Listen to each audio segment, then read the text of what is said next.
जय हिंद। आप सभी का स्वागत है आपके अपने YouTube चैनल बिलोटी टीचिंग सेंटर में। तो आज हम लोग उपस्थित हैं अपने फिजिक्स के पहले क्लास में, यानी भौतिक विज्ञान के पहले क्लास में। Welcome to all guys in your physics classes.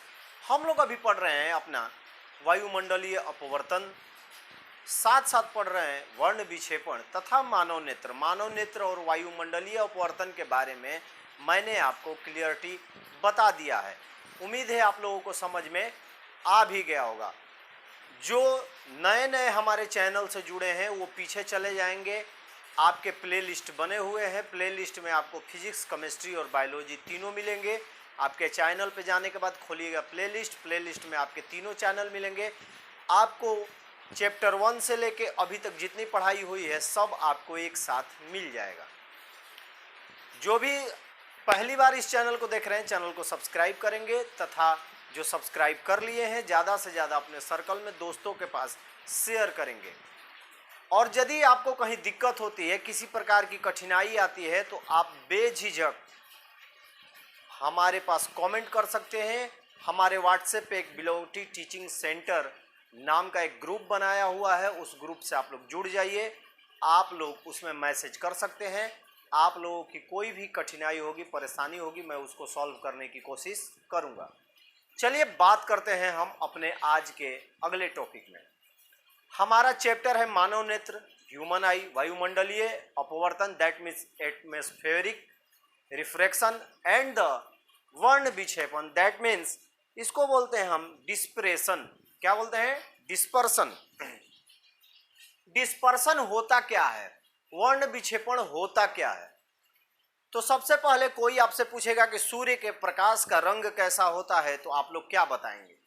सबसे पहले कोई पूछेगा कि सूर्य के प्रकाश का रंग कैसा होता है, how is the light of sun, how is the colour of light of sun, तो आप लोग क्या बताएंगे?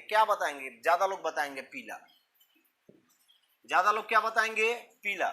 सूर्य के प्रकाश का रंग कैसा होता है? पीला। ये मैं नहीं बोल रहा हूं, ज्यादातर लोग बताएंगे।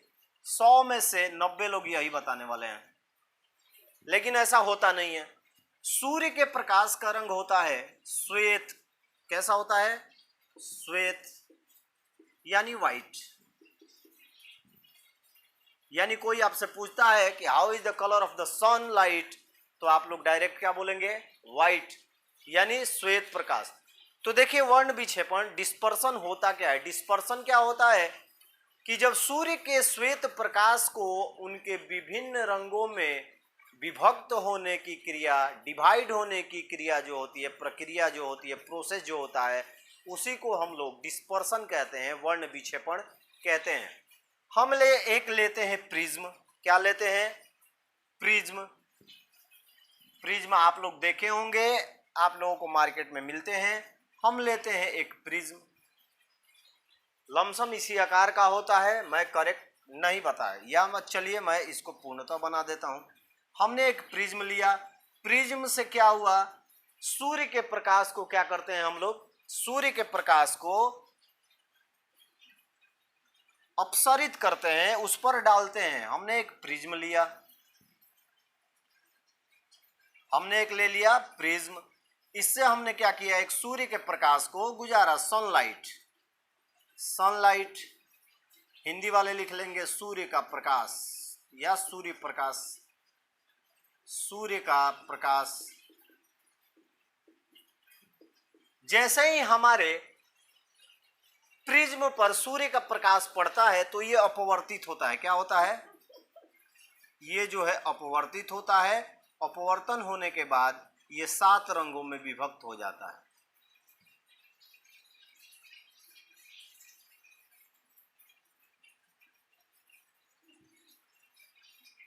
ये क्या होता है? 7 रंगों में विभक्त हो जाता है।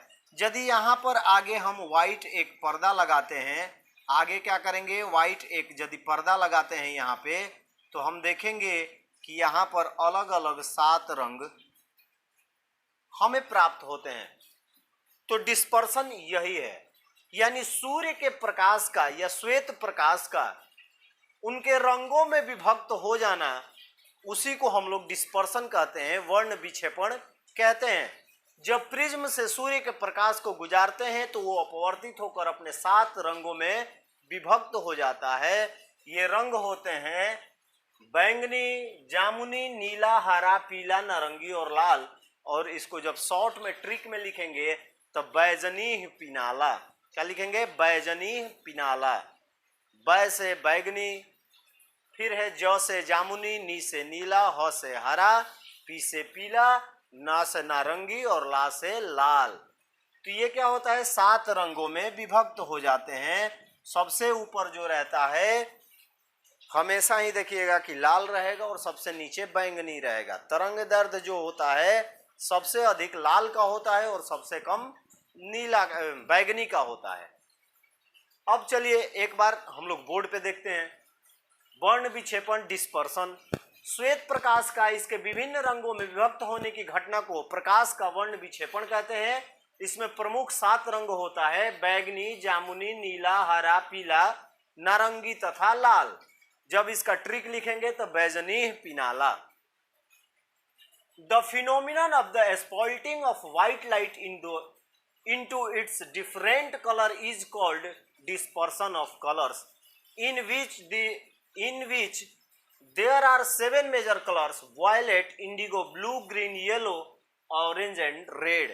इसका जब हम लोग लिखेंगे तो लिखते हैं वाइवग्योर। इसका शॉर्ट फॉर्म क्या होता है? वाइवग्योर। तो उम्मीद है कि आप लोगों को समझ में आ गया होगा कि वर्ण विक्षेपण कहते किसे हैं, वर्ण विक्षेपण होता क्या है। सीधी सीधी भाषा में कहेंगे कि सूर्य के श्वेत प्रकाश को उसके अलग अलग रंगों में विभक्त होने की प्रक्रिया को हम लोग डिस्पर्सन या वर्ण विक्षेपण कहते हैं। तो इसको नोट कर लीजिए। इसके बाद चलते हैं हम अगले टॉपिक पे। साथ साथ इस फिगर को भी बना लीजिएगा। प्रिज्म द्वारा बना हुआ वर्ण विक्षेपण, इंग्लिश वाले लिख लेंगे dispersion made by prism. Dispersion made by prism. यहां पे आप लोग ऊपर सबसे लिख लेंगे लाल, ऐसे करके उल्टा, मतलब बैगनी से जो सीधा आ रहा है उसको उल्टा लिख लीजिए।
जैसा कि आप लोगों को पता है कि वर्ण विक्षेपण होता क्या है, आप लोगों ने पढ़ लिया और उसको समझ भी लिया। अब चलिए हम बात करते हैं कि हमारे वर्ण विक्षेपण में जब हमारा व्हाइट लाइट जब डिवाइड होकर 7 कलर में विभक्त होता है, डिवाइड होता है, तो उनका तरंग दैर्ध्य होगा, उनको दिखने की जो क्षमता होगी वो किस प्रकार होगी, उसके बारे में बात करते हैं। तो याद रखिएगा कि सबसे पहले वर्ण विक्षेपण की क्रिया न्यूटन ने खोजी थी। किसने खोजा था? न्यूटन ने। कोई आपसे पूछ देगा वर्ण विक्षेपण की खोज किसने की, तो न्यूटन ने की थी। न्यूटन ने प्रकाश के, श्वेत प्रकाश को, जब सूर्य के प्रकाश को यानी श्वेत प्रकाश को जब प्रिज्म से गुजारा तो उसने देखा कि ये 7 रंगों में विभक्त होता है। तो उसके बाद उस पर उसने अध्ययन किया। अध्ययन करने के बाद उसे ज्ञात हुआ कि वर्ण विक्षेपण में जो 7 रंग हमें मिलते हैं, we get a 7 colour in the dispersion, its wavelength is differ. सबके क्या होते हैं, तरंग दैर्ध्य जो होते हैं वो अलग अलग होते हैं। कैसे होते हैं, सबके तरंग दैर्ध्य अलग अलग होते हैं। तो सबसे ज्यादा तरंग दैर्ध्य लाल का होता है। देखिए मैंने आपके 7 कलर्स लिख दिए हैं और उनके तरंग दैर्ध्य लिख दिए हैं।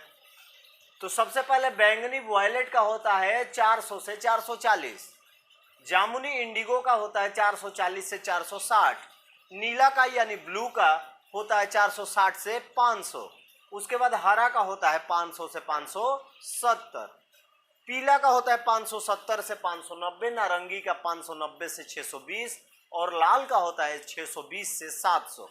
ये आपके अलग अलग यानी डिफरेंट कलर के डिफरेंट वेवलेंथ्स हैं। यानी कोई आपसे पूछे कि सबसे ज्यादा तरंग दैर्ध्य किस रंग का होता है, तो लाल रंग का होता है, और सबसे कम तरंग दैर्ध्य किस रंग का होता है, तो बैंगनी रंग का होता है। जो हमें वर्ण विक्षेपण में ये 7 कलर मिलते हैं। इसकी खोज किसने की, न्यूटन ने की थी। तो उम्मीद है कि आप लोगों को समझ में आ गया होगा।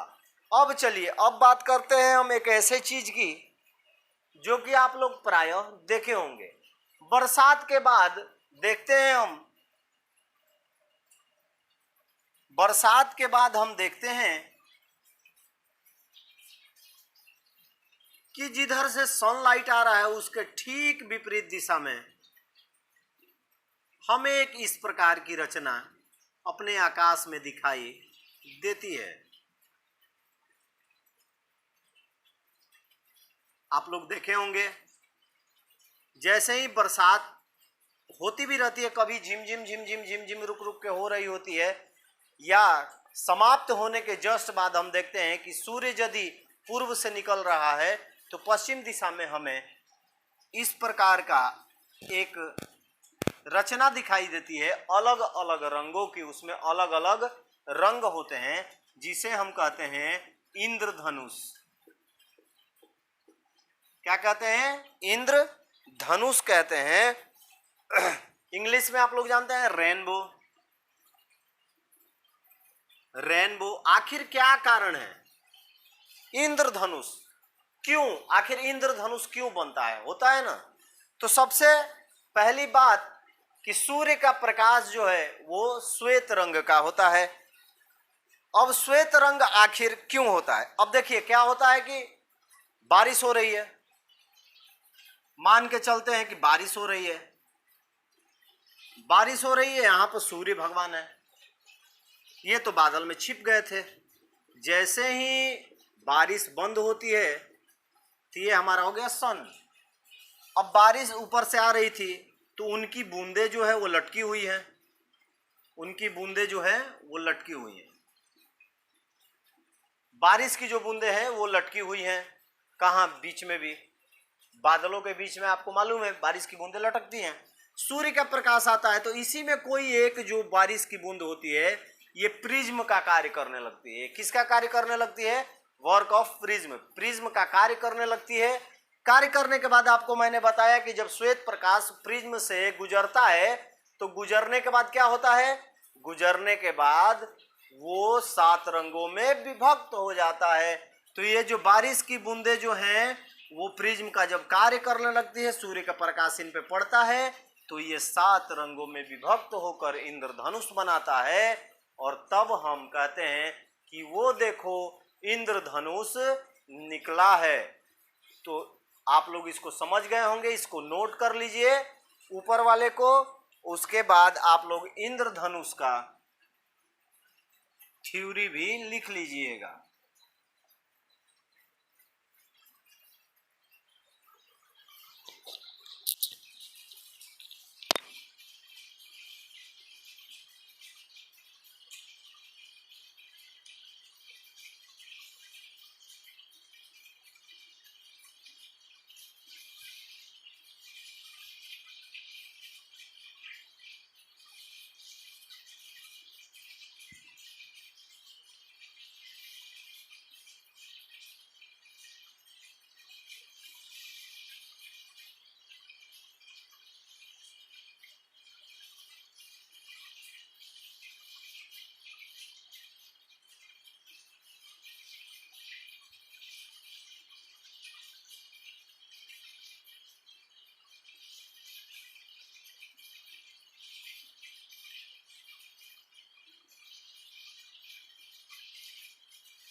चलिए एक बार बात कर लेते हैं हम अपने इंद्रधनुष के थ्योरी के बारे में। चलिए हम लोग एक बार बोर्ड पे नजर डालते हैं। इंद्रधनुष रेनबो, वर्षा होने के बाद जब सूर्य चमकता है तो हमें कभी कभी अर्धवृत्ताकार रंगीन पट्टी दिखाई पड़ती है जिसे इंद्रधनुष कहा जाता है।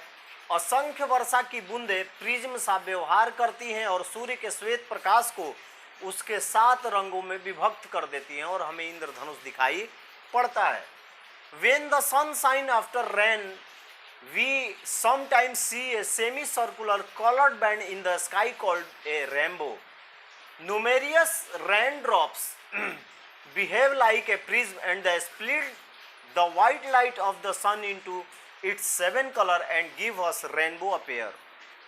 यानी जब बारिश होती है, बारिश होने के बाद जब सूर्य का प्रकाश चमकता है तो असंख्य, जिसकी संख्या गिनती न की जा सके, वो बारिश की बूंदें प्रिज्म सा व्यवहार करती हैं, बिहेव करती हैं। उसके बाद सनलाइट को क्या करती हैं, डिवाइड इन 7 कलर, और तब हमें इंद्रधनुष दिखाई देता है। तो इसको नोट कर लीजिए।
चलिए हम लोग बात करते हैं अब प्रकाश के प्रकीर्णन के बारे में।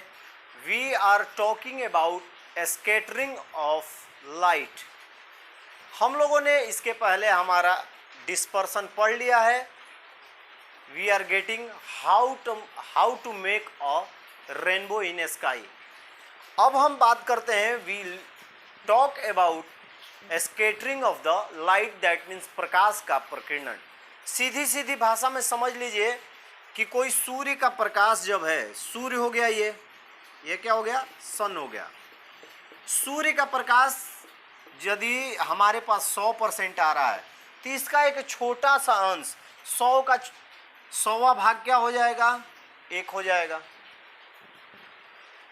ये जो भाग है किसी से जब टकराता है, यानी सूर्य के प्रकाश का एक छोटा सा अंश कणों से टकराकर फैल जाता है या छितरा जाता है, जिसे तुम लोग बोलते हो ना, मारब की छितरा जीवो। बात वही होती है कि जब सूर्य के प्रकाश का एक छोटा सा अंश किसी कण से टकराकर प्रसारित हो जाता है, फैल जाता है, छितरा जाता है, उसी को हम लोग प्रकाश का प्रकीर्णन कहते हैं। क्या कहते हैं, प्रकाश का प्रकीर्णन। दैट मीन्स जब कोई प्रकाश की किरण, सूर्य के प्रकाश की किरण का एक छोटा भाग वायुमंडल में किसी कण से टकराने के बाद चारों तरफ फैल जाता है या छितरा जाता है, प्रसारित हो जाता है, उसी को हम लोग स्कैटरिंग ऑफ लाइट कहते हैं। दैट मीन्स प्रकाश का प्रकीर्णन कहते हैं। तो ये आपको समझ में आ गया होगा। या आपसे कोई जब पूछे कि प्रकाश का प्रकीर्णन क्या है तो डायरेक्ट बोलिएगा कि सूर्य के प्रकाश का एक छोटा सा अंश वायुमंडल में किसी कण से टकराने के बाद चारों तरफ फैल जाता है, प्रसारित हो जाता है, चाहे छितरा जाता है, उसी को हम लोग प्रकाश का प्रकीर्णन कहते हैं। चलिए एक बार बोर्ड पे नजर डालते हैं। प्रकाश का प्रकीर्णन, स्कैटरिंग ऑफ लाइट, किसी कण पर पड़कर प्रकाश के एक अंश का फैलने, छितराने को प्रकाश का प्रकीर्णन कहते हैं। Scattering of light in different direction after falling on A particle is called scattering of light. अब इसके बाद आता है टिंडल प्रभाव। क्या आता है, टिंडल प्रभाव। ये आपके दोनों VVI क्वेश्चन है, याद रखिएगा। ये दोनों आपके वीवीआई क्वेश्चन है आपके एग्जाम की दृष्टिकोण से। टिंडल प्रभाव क्या होता है? तो जब किसी कोलाइडी विलयन में निलंबित कणों से प्रकाश टकराता है या प्रकाश प्रकीर्णित होता है तो उसी को हम लोग टिंडल प्रभाव कहते हैं। तो टिंडल प्रभाव जानने के लिए हमें कोलाइड को जानना बहुत जरूरी है। तो कोलाइडी विलयन क्या होता है? दूध क्या होता है? कोलाइडी विलयन है। जब आप उसको सूक्ष्मदर्शी से देखेंगे ना तो जो आपका दूध है ना, तो दूध में ऐसे करके आपको छोटे छोटे बहुत सारे वसा फैट्स के यानी वसा के बहुत सारे ऐसे कण आपको दिखाई देंगे। किसमें? दूध में। धुआं है, धुआं को यदि हम सूक्ष्मदर्शी से देखेंगे, सूक्ष्मदर्शी से जब उसको देखेंगे ना तो धुएं में आपको धूल, कण, राख, इस सब के छोटे छोटे बहुत छोटे, जिसको हम अपने आंखों से नहीं देख सकते हैं, वैसे कण दिखाई देंगे।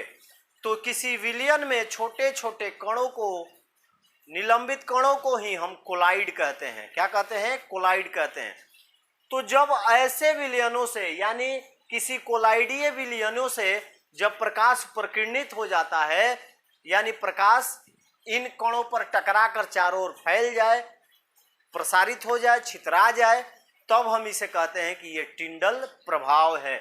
यानी जब किसी सॉल्यूशन में, कोलाइडीय सॉल्यूशन में प्रकाश क्या होता है? स्कैटरिंग कर जाता है, तब हम उसे कहते हैं कि ये इफेक्ट ऑफ टिंडल है। एक बार देखिए बोर्ड पे देखते हैं। टिंडल प्रभाव, किसी कोलाइडी विलयन में निलंबित कणों से प्रकाश के प्रकीर्णन को टिंडल प्रभाव कहा जाता है। जो छोटे छोटे कण होते हैं ना द्रव में उपस्थित, उनसे प्रकाश जब प्रकीर्णित हो जाता है, स्कैटरिंग हो जाता है, स्क्रेट हो जाता है, तब हम कहेंगे कि ये टिंडल प्रभाव है। The scattering of light by a suspended particles in the कोलाइडीय solution is called Tyndall effect. उम्मीद है आप लोगों को समझ में आ गया होगा, तो इसको नोट कर लीजिए। और कल आप लोगों के लिए इस चैप्टर का आखिरी क्वेश्चन साथ साथ आपके ऑब्जेक्टिव क्वेश्चन भी शुरू कर दिए जाएंगे। एक बार कमेंट करके आप लोग जरूर बता दीजिएगा कि 1 से 3 तक ऑब्जेक्टिव क्वेश्चन कराया जाए आप लोगों को, कि इस चैप्टर का ही ऑब्जेक्टिव क्वेश्चन आप लोगों को कराया जाए। उम्मीद है आज की पढ़ाई आप लोगों को समझ में आ गई होगी। तो चलिए कल फिर मिलेंगे अपने अगले क्लास में। तब तक के लिए आप सबको जय हिंद। अपना ख्याल रखिए, हमेशा बड़ों का सम्मान कीजिए। इसको नोट कर लीजिए।